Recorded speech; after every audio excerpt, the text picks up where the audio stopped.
In this video, I'm going to show you how you can quickly and easily highlight cells that have been hard-coded where you may be expecting formulas instead. And this can be really useful when you're trying to sort out errors and issues in your data set and where there's potential hard coding where there shouldn't be.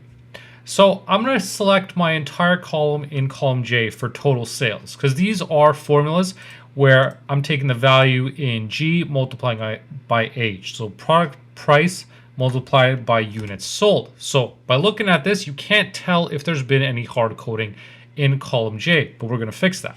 So I'm going to select all of column J, not including the header. So I'm starting at J2. And I'm going to go to conditional formatting, create new rule, and select the option to use a formula. Now, for my formula, what I'm going to do is set it up where I'm going to use the AND function because I'm looking at two criteria. I'm going to look at if there isn't a formula and there is a non-blank value. So with the AND function, I'm going to start by looking if it's not a formula. So I'm going to say it's not is formula. So I've got two functions there. I've got not is formula. So is formula is going to check is there a formula there. But with the not statement, I'm saying if there isn't a formula, right? So I'm basically looking for the reverse. So my starting value has to correspond to the range I've selected, in this case, J2.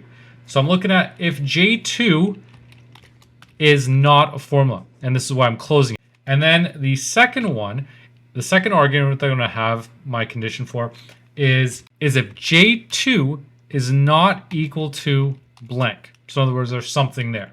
And then I'm going to close this out. And for the formatting, I'm going to use a yellow highlighting and just a black font so it's easy to spot any values that have been hard coded. Now I'm going to click OK. Now it's going to highlight this $5,000. As you can see in the formula, in the formula bar, there is no formula in here. There's just a value. So it's correctly identified that that one has been hard coded. These other ones are all fine because they have formulas in there. So by setting up that conditional formatting, I can scroll through my data set and you can see this one is also hard coded with $100. Now, sometimes you'll get an indicator like this saying, hey, this is a warning, this is inconsistent.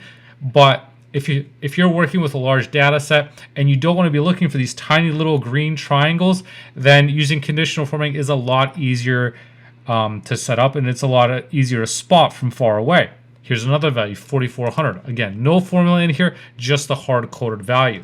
So by doing it this way, by setting up your conditional formatting rules, it makes it easy now to spot where there are values where there should be formulas instead. So you wouldn't want to apply this to your entire range because obviously here there's no formulas, these are just values. You want to strictly focus on ranges where you're expecting formulas, but you're suspecting there might be hard-coded values. That's where this can come in handy by setting up that conditional formatting rule. So just a quick recap, what you want to check for is making sure that it is not a formula. So initially you're checking for if it is a formula, and the not function basically flips it to the reverse, saying you're looking if it's not a formula, and also checking in that it's a non-blank value, so there's something there, because you don't want to flag blank values that have been cleared out.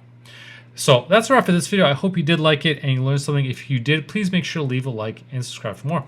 Thanks for watching.